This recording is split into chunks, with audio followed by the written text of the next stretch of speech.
Hello दोस्तों, स्वागत है आप लोगों का फिर से एक बार हमारे यूट्यूब पे। जैसा कि आपको बता दें, फाइनली आप लोग के लिए जो बीपीएससी के एस्पिरेंट थे उनके लिए नई वैकेंसी निकल के आ रही है। 68 बीपीएससी का जो नोटिफिकेशन है उसको रिलीज कर दिया गया है। इसका जो ऑफिशियल नोटिफिकेशन है वो मैं आपको दिखा देता हूँ। ये है इनका ऑफिशियल नोटिफिकेशन। इसका लिंक आपको मिलने वाला है हमारे टेलीग्राम चैनल पे, और डिस्क्रिप्शन में जाके इसको डाउनलोड कीजिए और हर एक पॉइंट को ध्यान से पढ़ लीजिएगा। जो बातें आप लोग को समझ में नहीं आएगी कमेंट करिएगा, मैं उन सभी को आपको बता दूंगा। तो चलिए बात करते हैं इस वैकेंसी के बारे में। जो जो इंपॉर्टेंट पॉइंट्स है उसको देख लेते हैं, उसके बाद हम लोग चलेंगे इसके ऑफिशियल नोटिफिकेशन पे। चलिए इस वीडियो को शुरू करते हैं। मैं रोहन आप लोगों का स्वागत करता हूं और ये आशा करता हूं कि आप लोग इस वीडियो को देखिएगा, शेयर कीजिएगा और सब्सक्राइब जरूर से जरूर कीजिएगा। चलिए बात करते हैं जो वैकेंसी के बारे में। तो वो वैकेंसी आपकी निकल के आ रही है बिहार की तरफ से, यानी बिहार पब्लिक सर्विस कमीशन यानी बीपीएससी के लिए 281 वेरियस पोस्ट के लिए यहाँ पे जो नोटिफिकेशन के लिए रिलीज कर दिया गया है। इसकी एलिजिबिलिटी को आप फुलफिल कीजिएगा तो इस फॉर्म को जरूर से जरूर अप्लाई कीजिएगा। यदि इंपॉर्टेंट डेट्स की बात करते हैं तो ये आपका 25/11 से फॉर्म स्टार्ट हो जाएगा और इसका जो लास्ट डेट है वो 20/12 रखा गया है। बहुत कम समय आपको यहाँ पे देखने को मिलेगा, लगभग 20 से 25 दिन आपको समय देखने को मिल रहा है। इसके बीच में जितना जल्दी हो सके आप लोग अप्लाई कर दीजिएगा, क्योंकि जैसे जैसे टाइम बढ़ता है वैसे वैसे सर्वर पे लोड पड़ता है, तो आपके जो फॉर्म फिलअप करने में भी आपको परेशानियां हो सकती है। बात करते हैं एग्जामिनेशन के लिए, तो आप लोग का जो फी का लास्ट डेट है वो भी 20/21 रखा गया है, लेकिन करेक्शन का डेट आपको 30/12 तक रखा गया है। इसलिए जब भी फॉर्म फिलअप कीजिएगा तो कम से कम ध्यान पूर्वक पढ़िएगा, भर दीजिएगा उसको कि किसी भी प्रकार से आगे आपको दिक्कत ना हो। बात करते हैं एप्लीकेशन फी के बारे में, तो जनरल से है, जो ओबीसी से है और जो अदर स्टेट से 600 रुपए लगने वाले हैं। वहीं एससी एसटी दिव्यांग के लिए 150 रुपए लगेंगे। जो बिहार के फीमेल डोमिसाइल है उन्हें भी 150 रुपए देने होंगे। इसी के साथ साथ आपको बता दें, ऑनलाइन एंड ऑफलाइन दोनों ही मोड से जो इसका पेमेंट है आप लोग कर सकते हैं।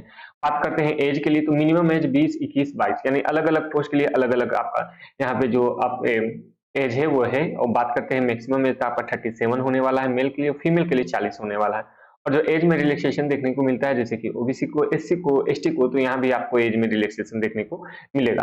बात करते हैं यहाँ वैकेंसी के बारे में, तो कितनी पोस्ट है आई उसको हम लोग देख लेते हैं। यदि टोटल वैकेंसी की बात करते हैं तो 281 है। किसी भी स्ट्रीम से यदि आपके पास बैचलर की डिग्री है, यदि आप ग्रेजुएशन किए हुए हैं, तो आप लोग इस फॉर्म को अप्लाई कर सकते हैं। चलिए बात करते हैं इसके ऑफिशियल जो कितनी वैकेंसी है। यदि जनरल की बात करें तो 129 है, ओबीसी में 38 है, ई ओबीसी में 38 है।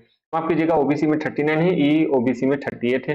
फीमेल में जो ओबीसी है उनमें 5 है, ईडब्ल्यूएस के लिए 25 सीट रखा गया है, एससी के लिए 39, एसटी के लिए 4 है और दो करने पर 281 पोस्ट यहाँ पे आपका हो जाने वाला है।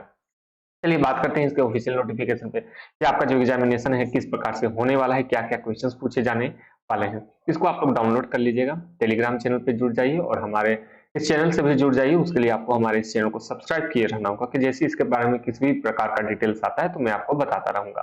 बात करते हैं यहाँ सैलरी आपका लेवल 9 से शुरू होने वाला है। आप लोग देख सकते हैं सभी पोस्टों के लिए आपको लेवल 9 के लिए, और कुछ पोस्ट है जैसे कि श्रम साधन विभाग के लिए लेवल 7 का, परिवहन विभाग के लिए लेवल 7 का यहाँ वैकेंसी आपको जो सैलरी है वो देखने को मिलेगा। हर एक कैटेगरी वाइज आप लोग यहाँ पे देख सकते हैं किस कैटेगरी में कितनी वैकेंसी है, यहाँ पे आप लोग देख सकते हैं। जैसे यदि हम लोग बात करते हैं यहाँ सहायक निबंध सहयोग समिति के बारे में, तो यहाँ पे आप लोग देख सकते हैं कैटेगरी वाइज कितनी कितनी आप लोग के लिए यहाँ पे सीटें रिजर्व है। इन सभी को आप लोग देख लीजिएगा और मिनिमम एज भी आप लोग यहाँ पे देख सकते हैं। चलिए बात करते हैं कि आपका शैक्षिक योग्यता क्या होना चाहिए। सबसे पहला शैक्षिक योग्यता है कि आपने यदि ग्रेजुएशन प्राप्त किया है किसी भी स्ट्रीम से तो आप लोग इस फॉर्म को अप्लाई कर सकते हैं। यदि आपने इंजीनियरिंग किया है तो भी आप इस फॉर्म को अप्लाई कर सकते हैं। चलिए बात करते हैं हम लोग कि आखिर आपका एग्जामिनेशन किस प्रकार से होने वाला है, लेकिन उससे पहले जिन्हें भी एज में रिलैक्सेशन चाहिए आप लोग यहाँ से इन सभी पॉइंटों को देख सकते हैं। चलिए आगे हम लोग बात करते हैं कि आखिर आपका एग्जामिनेशन किस प्रकार से होने वाला है, क्या क्या क्वेश्चन आपसे पूछे जाने वाले हैं। सबसे पहले मैं आपको बता दूं, जो भी एग्जामिनेशन है आपका 3 चरण में होने वाला है। सबसे पहले आपका प्री हो जाएगा यानी प्रारंभिक परीक्षा, उसके बाद मेंस हो जाएगा यानी कि मुख्य परीक्षा, उसके बाद आपका पीआई होने वाला है यानी पर्सनल इंटरव्यू यहाँ पे आपका होने वाला है। ठीक है, इतनी बातें आप लोग को समझ में आ गई होगी। तो चलिए आगे हम लोग देख लेते हैं कि आखिर अगला जो पॉइंट है उसको हम लोग देख लेते हैं। चलिए सबसे पहले आपका प्रारंभिक परीक्षा होने वाला है, 150 क्वेश्चन रहने वाले हैं 2 घंटे के लिए। नेगेटिव मार्किंग भी यहाँ पे लागू किया गया है। आप याद रखिएगा 10 गुना जितने पोस्ट हैं उससे 10 गुना विद्यार्थियों को यहाँ पे बुलाया जाएगा। जो क्वेश्चन आपके पूछे जाने वाले हैं समान विज्ञान से रहने वाले हैं, राष्ट्रीय और अंतर्राष्ट्रीय महत्व के जो घटनाएं हैं उससे क्वेश्चन रहेंगे, भारत के इतिहास से, बिहार के इतिहास से, भूगोल से, बिहार का जो भूगोल है उससे भी रिलेटेड क्वेश्चंस आपको पूछे जाएंगे। महत्वपूर्ण जो नदियां हैं यानी राष्ट्रीय आंदोलन जो रहे बिहार में उसका क्या योगदान है, इन सभी से रिलेटेड आपको यहाँ पे क्वेश्चंस देखने को मिलेंगे। ठीक है, यदि हम लोग बात करते हैं तो मिनिमम 40% लाना कंपलसरी है, इससे कम लाने पर आप लोग ऑटोमेटिक डिस्क्वालीफाई हो जाएंगे। लेकिन इतना पर भी आपका चयन नहीं होने वाला है, जितना ज्यादा हो सके आपको उतना मार्क्स लेके आना होगा। जो खेला है वो मुख्य परीक्षा का है।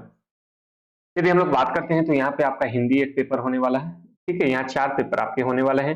एक हिंदी होने वाला है, सामान्य ज्ञान के यानी जीके के 2 पेपर होंगे। उसी के साथ-साथ एक आपका यहाँ पे वैकल्पिक यानी ऑप्शनल पेपर होने वाला है। प्रत्येक क्वेश्चन आपका 300 मार्क्स का होने वाला है, इस बात का याद रखिएगा। जो हिंदी होने वाला है वो 100 मार्क्स का होगा, लेकिन वो आपका क्वालिफाइंग नेचर में होने वाला है। इस बात का याद रखिएगा, यानी 30% किसी भी हाल में आपको लाना है।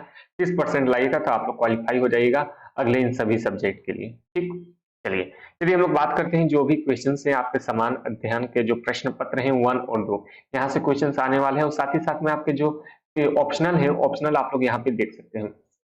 सभी के लिए आपका ऑप्शनल है कृषि विज्ञान जो ऑप्शनल में रख सकते हैं, मानव विज्ञान हो गया, रसायन शास्त्र हो गया, सिविल इंजीनियरिंग हो गया, अर्थशास्त्र हो गया, बहुत सारे पोस्ट है। आप लोग इन सभी में से किसी भी एक को यहाँ पे आप लोग जो आप लोग क्या ऑप्शनल में एज अ रख सकते हैं। चलिए, सभी एग्जाम आपका 300 मार्क्स का होने वाला है, आपको बता दें, ठीक है।